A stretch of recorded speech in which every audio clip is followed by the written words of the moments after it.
എല്ലാവർക്കും നമസ്തേ. സുനിതയാണ്. ഇന്ന് ധനുരാശിയിലെ 2.25 നക്ഷത്രക്കാർക്ക് 2025 ശനി മാറ്റം എങ്ങനെയൊക്കെയാണ് അനുകൂലമായും പ്രതികൂലമായും സ്വാധീനിക്കുന്നതെന്നാണ് പറയാനായിട്ട് പോകുന്നത്. ധനുരാശിയിലെ 2.25 നക്ഷത്രം മൂലം, പൂരാടം, ഉത്രാടത്തിൻ്റെ കാൽഭാഗം അടങ്ങിയതാണ്. ഈ ഒരു വീഡിയോ ചെയ്യണമെന്ന് ആവശ്യപ്പെട്ടതും എൻ്റെ ഓർമ്മയിൽ മിസ്റ്റർ ദിലീപ് കുറുപ്പാണ്. ധാരാളം പേര് ചോദിച്ചിട്ടുണ്ടായിരുന്നു ഈ ഒരു വീഡിയോ ചെയ്യാനായിട്ട്. എല്ലാവർക്കും thank you so much for your valuable comments and support. ധനുരാശിക്കാർക്ക് മാർച്ച് 29 ശനി 3-ാം ഭാവം വിട്ട് 4-ാം ഭാവത്തിലോട്ട്, കണ്ടകഭാവത്തിലോട്ടാണ് അല്ലെങ്കിൽ കേന്ദ്രഭാവത്തിലോട്ടാണ് സഞ്ചരിക്കുന്നത്.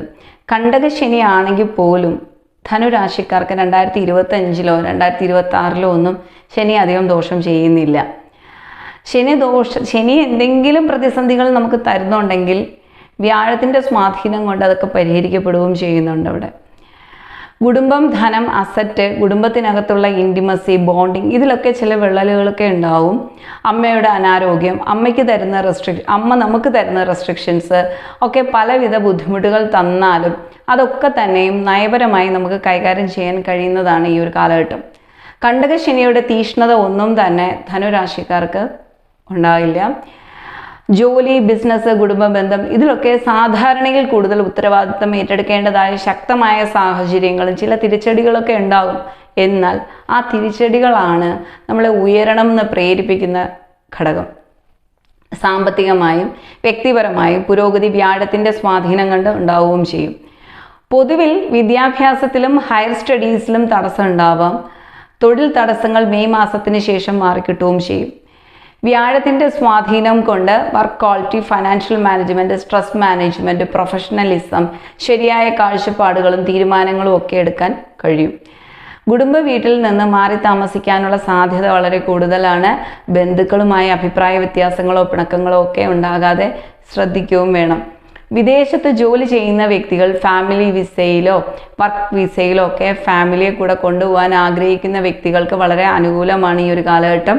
സ്പൗസിനും തൊഴിൽപരമായും സാമ്പത്തികമായും വിദ്യാഭ്യാസപരമായും ഒക്കെ തന്നെയും ഉയർച്ചയുണ്ടാവും. IELTS OET ഒക്കെ എഴുതാൻ ആഗ്രഹിക്കുന്ന വ്യക്തികൾക്ക് മെയ് മാസത്തിന് ശേഷം ഡേറ്റ് എടുക്കുന്നതാണ് നല്ലത്. പാരൻസുമായി അഭിപ്രായ വ്യത്യാസങ്ങൾ നമ്മൾ ഉണ്ടാകാതെ ശ്രദ്ധിക്കണം. പാരൻസിനോട് എതിർപ്പുകൾ ഉണ്ടായാലും വേദനിപ്പിക്കാതെ സംസാരിക്കാൻ ശ്രദ്ധിക്കണം. ആർത്രൈറ്റീസും ഉദര രോഗങ്ങളും ഒക്കെ ഉണ്ടാകാൻ സാധ്യതയുണ്ട്. അമ്മയ്ക്ക് അനാരോഗ്യം ഉണ്ടാവാതെ അല്ലെങ്കിൽ ആരോഗ്യപരമായ കാര്യങ്ങളിൽ ശ്രദ്ധിക്കണം. അമ്മയ്ക്കും ആർത്രൈറ്റീസ് ഉണ്ടാവാൻ സാധ്യത വളരെ കൂടുതലാണ്. സ്പീഡ് ഡ്രൈവ് ഒഴിവാക്കണം. വാഹനങ്ങൾക്ക് കേടുപാടുകൾ ഉണ്ടാകാതെ ശ്രദ്ധിക്കണം. നാൽക്കാലികളുടെ ആരോഗ്യം ശ്രദ്ധിക്കേണ്ടതായിട്ടുണ്ട്. നാൽക്കാലികളിൽ നിന്ന് ഉപദ്രവങ്ങൾ ഉണ്ടാകാതെയും ശ്രദ്ധിക്കുക. വീട് പണിയാനും ലോൺ കിട്ടാനും വീട് പണി പൂർത്തിയാക്കാനും ഒക്കെ തന്നെയും കഴിയും ഈ ഒരു സമയത്ത്. Engineering related jobs, carpentry works, interior designers, material engineers, dentist, architecture, ജിയോളജിസ്റ്റുകൾ, ഇതൊക്കെയും ധനുരാശിയിൽ ധാരാളമായിട്ട് ഇത്തരത്തിലുള്ള പ്രൊഫഷണൽസ് ഉണ്ടായിരിക്കും. ക്രിയേറ്റീവ് ജോബ്സ് ചെയ്യുന്ന വ്യക്തികൾ ധാരാളമാണ് ഈ രാശിയിൽ. ഇവർക്കൊക്കെയും വളരെ അനുകൂലം, ഈ പ്രൊഫഷനിലുള്ള ആൾക്കാർക്കൊക്കെയും വളരെ അനുകൂലമാണ് ഈ ഒരു കാലഘട്ടം. വളരെ ആക്റ്റീവ് പേഴ്സണാലിറ്റിയാണ്. 2 തരം ക്യാരക്ടറാണ് ഇവർക്ക്. പക്ഷേ എന്നാലും വളരെ ആക്റ്റീവായിട്ടുള്ള ഒരു പേഴ്സണാലിറ്റിയാണ്. രാശിയുടെ സിമ്പൽ തന്നെ എന്താണ്? വില്ലെടുത്ത് നിൽക്കുന്ന പുരുഷൻ, പകുതിക്ക് താഴെ അശ്വം, കുതിരയാണ്. ആ സിമ്പൽ തന്നെ വളരെ ആക്റ്റീവാണെന്നുള്ളതാണ്. ഡ്രൈവിംഗ് സ്കില്ലൊക്കെ ഉള്ള ആൾക്കാരാണ്. പ്രൊഫഷണൽ വൈസ് വളരെ ആക്റ്റീവും ക്രിയേറ്റീവും ഒക്കെയാണ്.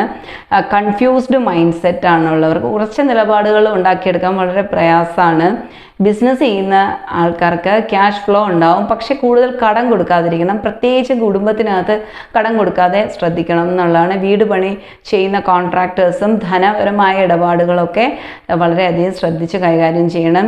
നിയമ വിദ്യാർത്ഥികൾക്കും അഡ്വക്കേറ്റ്സിനും വളരെ അനുകൂലമാണ്.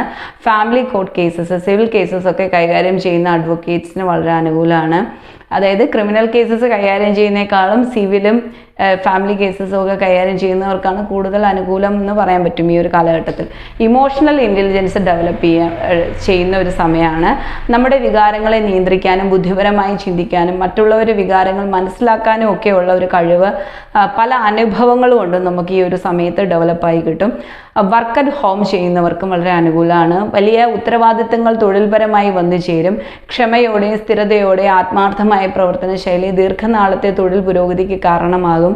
തൊഴിൽപരമായും വ്യക്തിപരമായും ഉണ്ടാകുന്ന പല പ്രതികൂല സാഹചര്യങ്ങളും തരണം ചെയ്യാൻ സ്പൗസിൻ്റെ പിന്തുണ കൊണ്ട് കഴിയുകയും ചെയ്യും എന്നുള്ളതാണ്. ടീച്ചേഴ്സിനും ഒക്കെ വളരെ അനുകൂലമാണ്.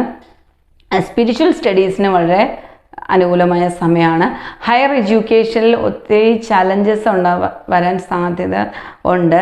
ഗണപതിയെ ഭജിക്കണം. എല്ലാ ശനിയാഴ്ചയും നീരാജനം കത്തിക്കുകയും വേണം. ആത്മീയതയിലൂടെ താല്പര്യം വർദ്ധിക്കും.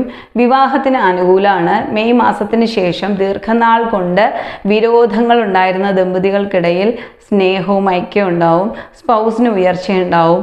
മാതാപിതാക്കളുടെ ആരോഗ്യകാര്യത്തിലൊക്കെ ശ്രദ്ധ കൊടുക്കേണ്ടതായിട്ടുണ്ട്. സന്താനങ്ങൾക്ക് ഉയർച്ചയും പഠന മികവും ഉണ്ടാവുന്ന സമയം തന്നെയാണ്. കുടുംബത്തിൽ നിന്ന് അകന്നു നിൽക്കേണ്ട സാഹചര്യം ഉണ്ടാവാം. ഒരുപക്ഷെ മെയ് വരെ ചിലവുകൾ കൂടുതലായിരിക്കും. നന്നായി പഠിച്ചിട്ടേ ഇൻവെസ്റ്റ്മെൻറ്റുകൾ ചെയ്യാൻ പാടുള്ളൂ. ഹൈ റിസ്ക് ഹൈ റിട്ടേൺ ഇൻവെസ്റ്റ്മെൻറ്റുകൾ മാക്സിമം ഒഴിവാക്കുക ഈ കാലഘട്ടത്തിൽ. പോളിഷ്ഡ് ബിഹേവിയർ കുടുംബത്തിലും പബ്ലിക്കിൻ്റെ ഇടയിലും ഉണ്ടാവണം. അത് കുറച്ച് അഭിനയിച്ചിട്ടാണെങ്കിലും പോളിഷ്ഡ് ബിഹേവിയർ നിലനിർത്താനായിട്ട് ശ്രമിക്കണം. ദേഷ്യം നിയന്ത്രിക്കണം. ഹാർട്ട് ഡിസീസസ്, ഡയബറ്റിക്സ്, ആസ്മ പോലുള്ള രോഗപീഠകൾ നിലവിലുണ്ടെങ്കിൽ ആ വ്യക്തികൾ ഈ കാലഘട്ടത്തിൽ കൂടുതൽ ശ്രദ്ധ കൊടുക്കേണ്ടതായിട്ടുണ്ട്. പ്രോപ്പർട്ടി ഡിസ്പ്യൂട്ട്, ഫാമിലി ഷെയറിലൊക്കെ ഉണ്ടാകുന്ന ഡിസ്പ്യൂട്ടുകൾ, പ്രോപ്പർട്ടിയിലുണ്ടാവുള്ള ലീഗൽ കോംപ്ലിക്കേഷൻസ്, ഇതൊക്കെ ലീഗൽ അഡ്വൈസോടുകൂടി ഈ കാലഘട്ടത്തിൽ പരിഹരിക്കാനായിട്ട് കഴിയും. ഡിവോഴ്സിൻ്റെ ഭാഗമായി പ്രോപ്പർട്ടി അറ്റാച്ച്മെൻ്റ് ഉണ്ടെങ്കിൽ അറ്റാച്ച്മെൻ്റ് ഒഴിവാക്കാൻ പറ്റും. പക്ഷേ മെയ് മാസത്തിന് ശേഷം ശ്രമിക്കണം. ഭാര്യ ഭർത്താക്കന്മാർ തമ്മിലെ പ്രശ്നങ്ങളും പരിഹരിക്കാനായിട്ട് കഴിയും ഈ ഒരു കാലഘട്ടത്തിൽ. തൊഴിൽ പുരോഗതി ഉണ്ടാവും. സമൂഹത്തിൽ പ്രശസ്തിയും അംഗീകാരങ്ങളും ഒക്കെ നേടിയെടുക്കാനായിട്ട് കഴിയും. ശനിയുടെ രാശിമാറ്റം ഭയത്തോടെ കാണേണ്ട കാര്യമൊന്നുമില്ല. 4-ൽ ശനി സഞ്ചരിക്കുമ്പോൾ എന്തുകൊണ്ടായിരുന്നു അങ്ങനെ പറയുന്നത്? കാരണം 4-ൽ ശനി സഞ്ചരിക്കുന്നു, അത് കാര്യം ശരിയാണ്. പക്ഷേ 4-ാം ഭാവാധിപതിയായ ഗ്രഹം 7-ാം ഭാവത്തിലാണ് സഞ്ചരിക്കുന്നത്. അതുകൊണ്ട് തന്നെ 4-ാം ഭാവാധിപതി 7-ാം ഭാവത്തിൽ സഞ്ചരിക്കുന്നത് കൊണ്ടും വ്യാഴ അനുകൂലമാണ്. അതുകൊണ്ട് ഈ കാലഘട്ടം പൊതുവെ അനുകൂലം തന്നെയാണെന്ന് പറയാൻ കഴിയും. പുതിയ തൊഴിലവസരങ്ങളുണ്ടാവും.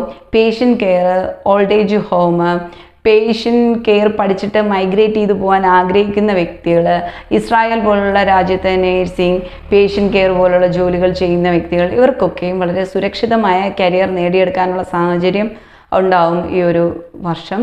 ടീം ലീഡർ, മാനേജറിയൽ പൊസിഷനിലൊക്കെ ജോലി ചെയ്യുന്ന വ്യക്തികൾ ഗ്രൂപ്പിനെ നന്നായി കോർഡിനേറ്റ് ചെയ്യാനും ഏറ്റെടുത്ത ഉത്തരവാദിത്തങ്ങൾ കാര്യക്ഷമമായി പൂർത്തീകരിക്കാനും ഒക്കെ തന്നെയും കഴിയുമെന്ന് പറയാം. പഠനത്തിൽ അശ്രദ്ധ കാണിക്കരുത്.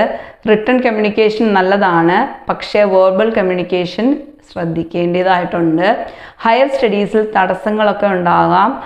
ആഗ്രഹിച്ച കോഴ്സ് ഈ വർഷം പഠിക്കാൻ പറ്റാതെ പോയാൽ, പഠിക്കാൻ പറ്റും പക്ഷേ ഇൻ കേസ് പഠിക്കാൻ പറ്റാതെ പോയാൽ അത് ഉപേക്ഷിക്കരുത്. അതോടുകൂടി തന്നെ വീണ്ടും ശ്രമിച്ച് ഹയർ സ്റ്റഡീസ് ആഗ്രഹിച്ച പോലെ കൊണ്ടുപോകാനായിട്ട് ശ്രമിക്കണം. എൻട്രൻസ് ഒക്കെ എഴുതുന്ന കുട്ടികളാണെങ്കിൽ എൻട്രൻസ് ഒന്നുകൂടെ റിപ്പീറ്റ് ചെയ്യാനായിട്ട് ശ്രമിക്കുക എന്നുള്ളതാണ്. ഒരു വർഷം പോയാലും നിങ്ങളുടെ ആഗ്രഹത്തിനൊത്ത് പഠിച്ചു പോകാനായിട്ട് ശ്രമിക്കുക. താൽക്കാലികമായിട്ടുണ്ടാകുന്ന ചില ബ്ലോക്കുകൾ അവിടെ ഉണ്ട്. എന്നാൽ അത് ഓവർകം ചെയ്തു പോകാൻ നമ്മുടെ ഹാർഡ് വർക്ക് കൊണ്ടും ക്ഷമ കൊണ്ടും കാത്തിരിപ്പ് കൊണ്ടും അതിനെ ഓവർകം ചെയ്തു പോകാനായിട്ട് ശ്രദ്ധിക്കുക എന്നുള്ളതാണ്. ഒക്കെയാണ് ശനി മാറ്റം കൊണ്ടുണ്ടാകുന്ന കുറച്ച് ഫലങ്ങൾ. എല്ലാവർക്കും ഈ ഒരു വീഡിയോ ഇഷ്ടമായിട്ടുണ്ടെങ്കിൽ ലൈക്ക് ചെയ്യുക, ഷെയർ ചെയ്യുക, കമൻറ്റ് ചെയ്യുക കേട്ടോ. ഇനിയും കാണാം. ബൈ.